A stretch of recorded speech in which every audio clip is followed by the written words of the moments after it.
महानुभावों, हम और आप जैन व्याकरण कातंत्र रूपमाला का अध्ययन कर रहे हैं।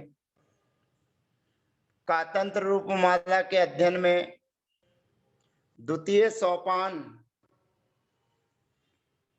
लिंगांत प्रकरण हमारा चल रहा है। हमने पंच संधि का अध्ययन किया है।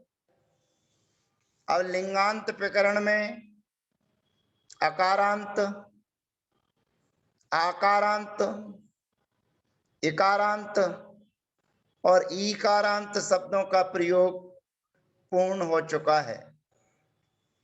आज उकारांत शब्द पुल्लिंग में हमारे बीच में भानु शब्द है। यद्यपि भानु शब्द में कोई नए सूत्र हमारे बीच में नहीं आएंगे।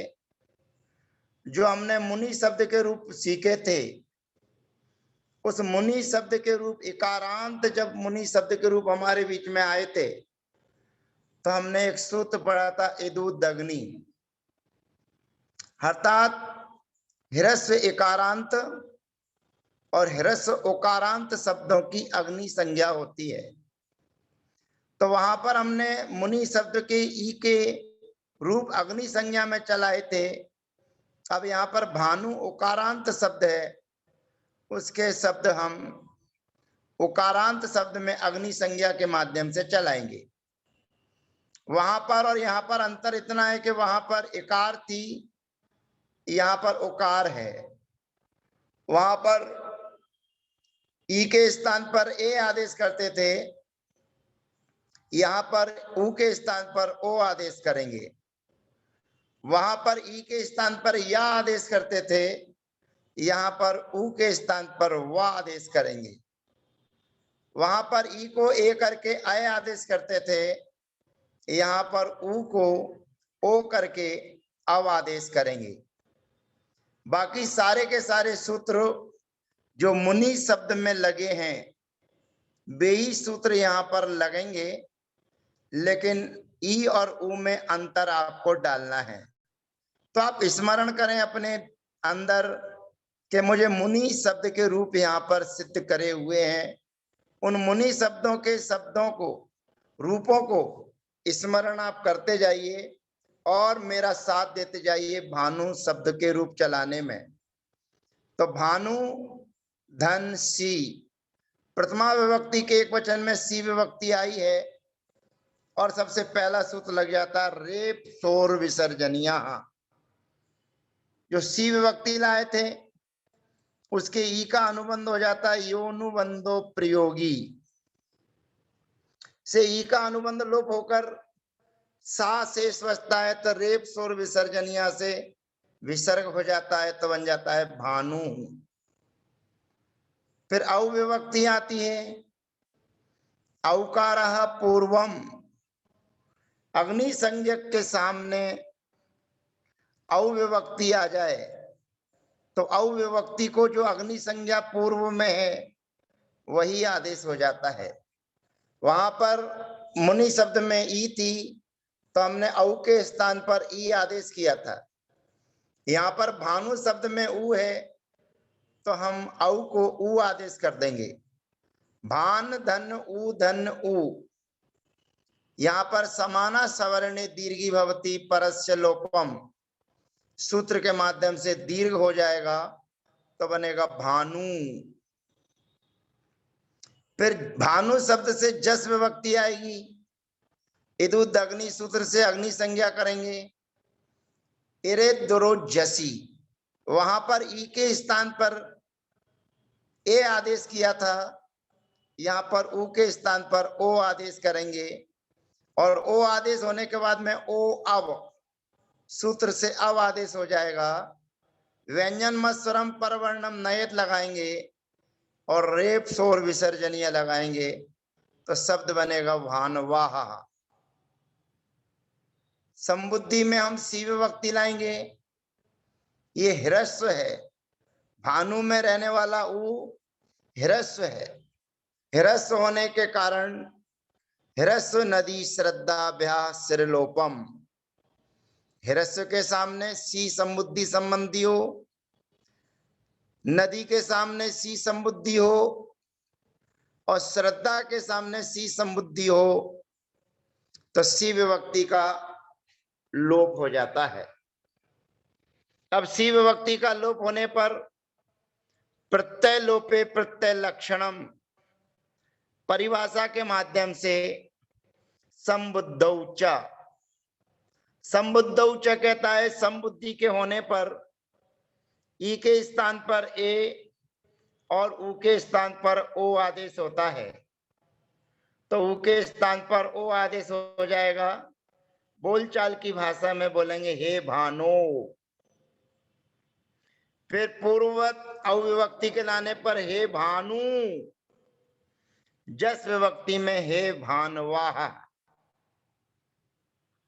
द्वितीया के एक वचन में आम विभक्ति आने पर भानु धन अम अग्निरमोकारा, अग्नि संज्ञक से अम विभक्ति के आने पर अम के आकार का लोप हो जाता है, तो बनेगा भानुम।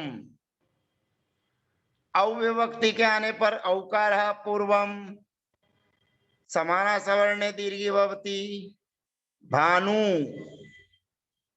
सस विभक्ति के आने पर ससोकारा सश्च नो स्त्रियाम, अग्नि संज्ञक के सामने सस विभक्ति के आने पर सस के आकार के स्थान पर जो अग्नि संज्ञक है पूर्व वही आदेश हो जाता है, यानी कि अस के आ के स्थान पर उ और सस के सा के स्थान पर ना आदेश हो जाएगा। अब हमारी स्थिति है भान धन उ धन उन, पुनः समाना सवर्ण दीर्घी भवती परस्य लोपम, तो भानून। अब भानु शब्द से टा विभक्ति लेकर आएंगे, भानु धन टा अस्त्रियाम टाना, स्त्रीलिंग को छोड़कर अग्नि संज्ञक से परे टा के स्थान पर ना आदेश होता है, तो बनेगा भानुना। भ्याम विभक्ति में हमें कुछ नहीं करना है, भानुभ्याम। भिस विभक्ति में हमें रेप शोर विसर्जनीय लगाना है, भानु भी। चतुर्थी विभक्ति के एक वचन में गे विभक्ति के आने पर भानु धन गे योनुबंधो प्रयोगी से गे से ए बचेगा और यहां पर सूत्र लगेगा गे। गे सूत्र कहता है कि अग्नि संज्ञक ई को स्थान पर ए होता है और अग्नि संज्ञक ऊ के स्थान पर ओ होता है। अग्नि संज्ञक ऊ के स्थान पर ओ आदेश हो जाने पर ओ अव सूत्र लगेगा और व्यंजन मत्सरम परवर्णम नहित लगा देंगे तो बन जाएगा भानुवे। द्विवचन में भानुभ्याम, भैंस विभक्ति में रेप शोर विसर्जनीय भानुभ्यः।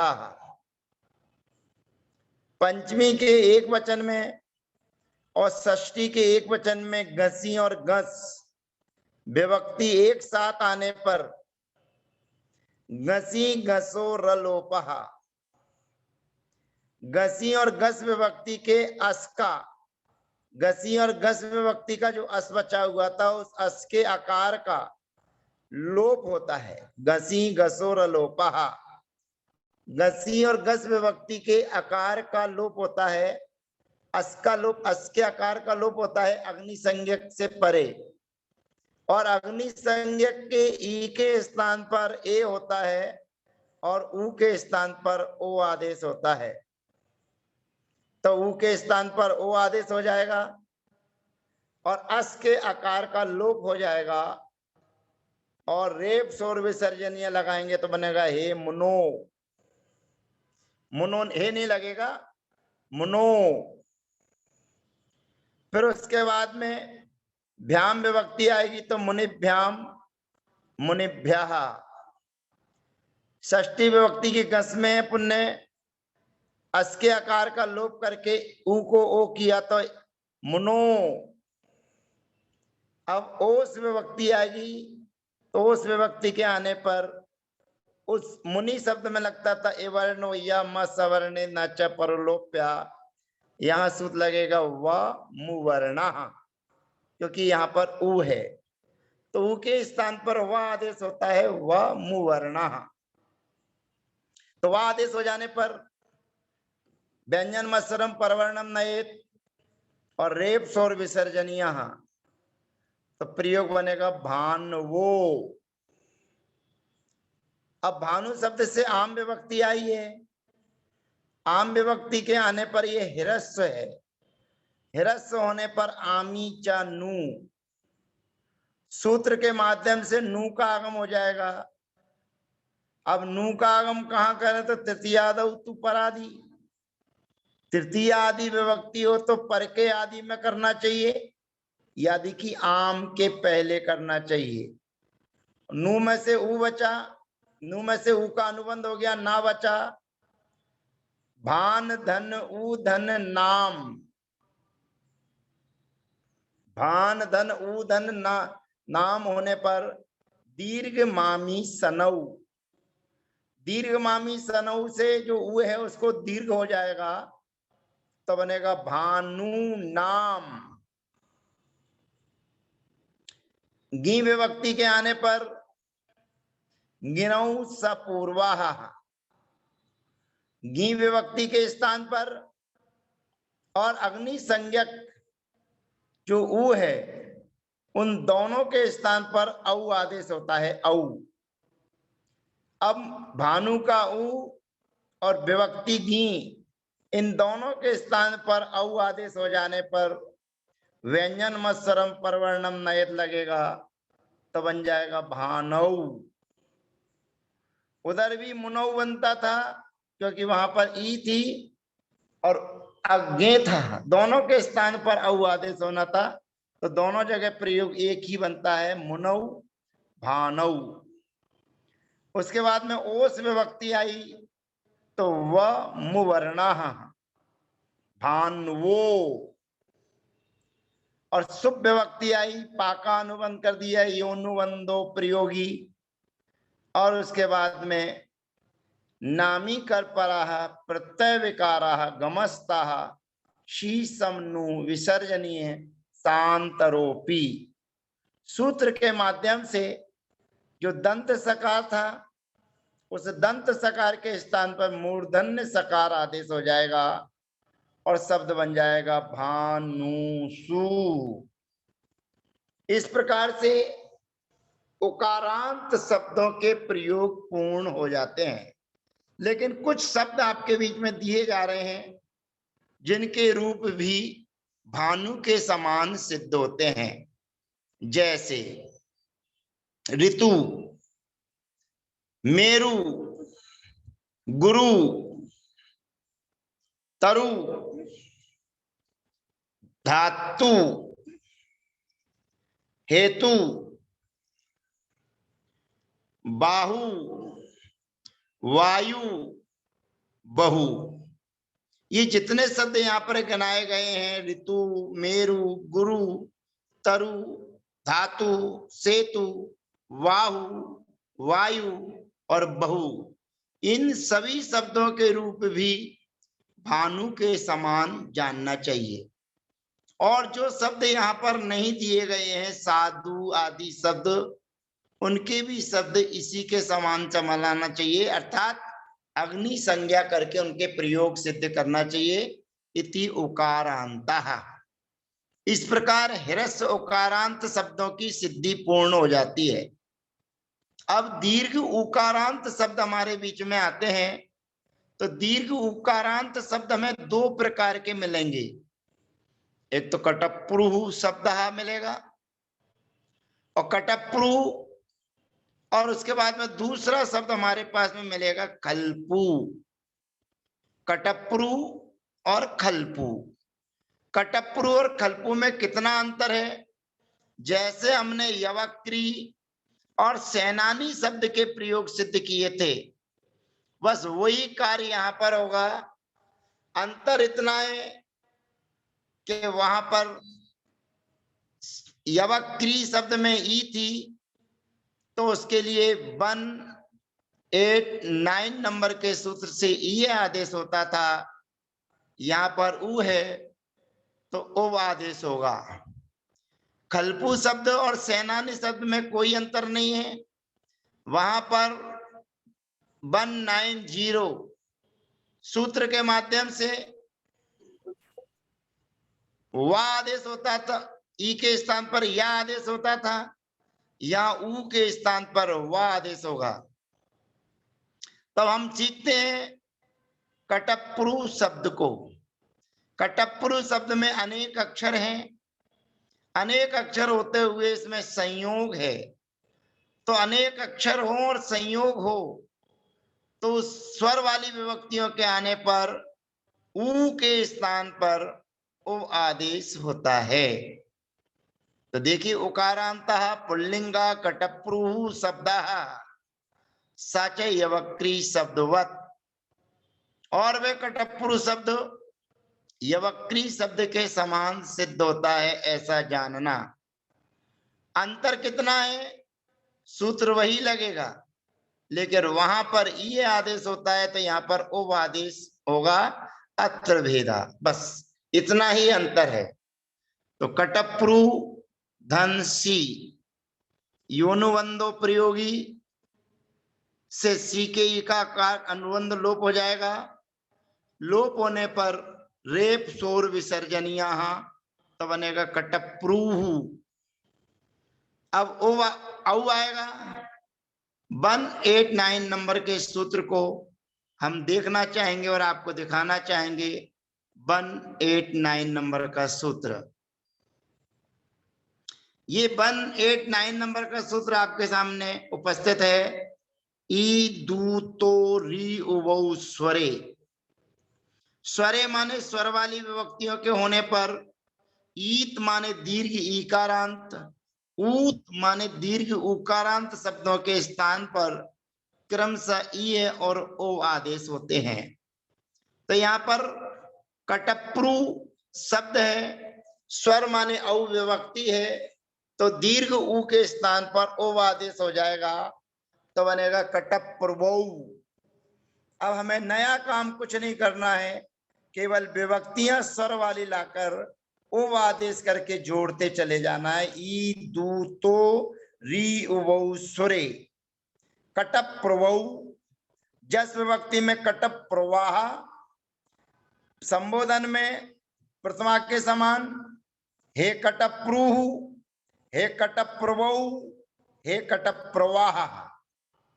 द्वितीय विभक्ति में कटप प्रवम, कटप प्रवौ, कटप प्रवाह। तृतीय विभक्ति में कटप प्रवाह, कटप प्रूभ्याम, कटप प्रूभीहि। चतुर्थी में कटप प्रुवे, कटप प्रूभ्याम और कटप प्रूभ्याः। पंचमी विभक्ति में कटप प्रवाह, कटप प्रूभ्याम, कटप प्रूभ्याः, कटप प्रवाह। षष्ठी विभक्ति में कटप प्रवो और कटप प्रूनाम। कटप प्रवाम, नाम गलत उच्चारण हो गया, कटप प्रवाम। फिर कटप प्रूवी, कटप प्रवो, और अंत में नामी कर परा प्रत्यय विकारा गमस्तासी समनु विसर्जनीय शांत आरोपी सूत्र लगाएंगे तो बनेगा कटप्रूसु। इस प्रकार से कटप्रु शब्द के प्रयोग पूर्ण हो जाते हैं। तो यहां पर ई दू तो री उवौ स्वरे, इस सूत्र के माध्यम से जिन शब्दों में संयोग हो, अनेक अक्षर हो, ऐसे दीर्घ उकारांत शब्दों के स्थान पर उव आदेश होता है। और दीर्घ उकारांत शब्द यदि अनेक अक्षर वाले ना हो, एक अक्षर वाले हों, तो एक अक्षर वाले होने वाले शब्दों पर भी ई दू तो रियु वो स्वरे सूत्र के माध्यम से उव आदेश हो जाता है। अब अगले सत्र में हम आएंगे खलपू। अनेक अक्षर हैं लेकिन संयोग से रहित है, और जो शब्द दीर्घ उकारांत होता है और संयोग से रहित होता है उसमें अग्रिम सूत्र 190 नंबर का जो सामने है, अनेकाक्षरयोस्तु संयोगाद यवौ, इस सूत्र के माध्यम से ऊ के स्थान पर वा आदेश होगा स्वर वाली विभक्तियों में। तो हम खलपू शब्द की चर्चा अगले सत्र में करेंगे। आज हमने ह्रस्व उकारांत और दीर्घ अनेक अक्षर वाला संयोग वाला शब्द कटप्रू शब्द के बारे में जाना।